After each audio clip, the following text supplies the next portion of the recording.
Mister మంత్రి వివేక్, ఈరోజు నువ్వు బాల్క సుమనన్న మీద చేస్తున్న అనుచిత ప్రవర్తనను చూసి ఈరోజు తెలంగాణ సభ్య సమాజం అంతా తలదించుకుంటుంది.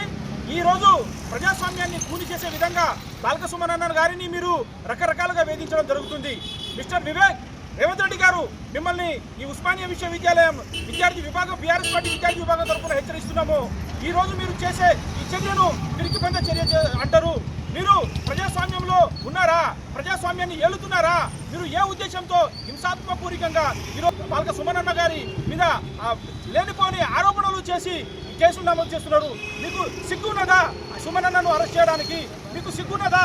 అక్కడ కేతనపల్లి మున్సిపాలిటీలో మెజారిటీ స్థానాలు కైవసం చేసుకున్నా మీ కుట్రపూరితంగా ఈ ప్రజలకు ఈ ప్రజాస్వామ్యాన్ని కూని చేసే విధంగా మీరు బాల్క సుమనన్నని అక్కడున్న మున్సిపాలిటీలో గెలిచిన మహిళా కౌన్సిలర్ల పట్ల అనుచితంగా ప్రవర్తించడం చేస్తున్నారు.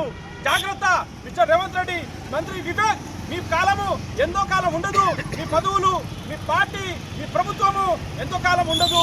మీరు జాగ్రత్తగా వ్యవహరించాలి.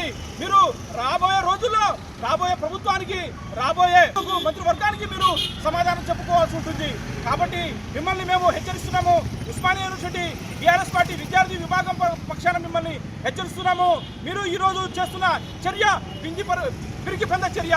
మీరు ఈరోజు వ్యవహరిస్తున్న తీరు చాలా అవమానకరం, దారుణం. రాబోయే రోజుల్లో మిమ్మల్ని ఇదే తెలంగాణ రాష్ట్రంలో రాజకీయ పరంగా గోరి కడతామని హెచ్చరిస్తున్నాము.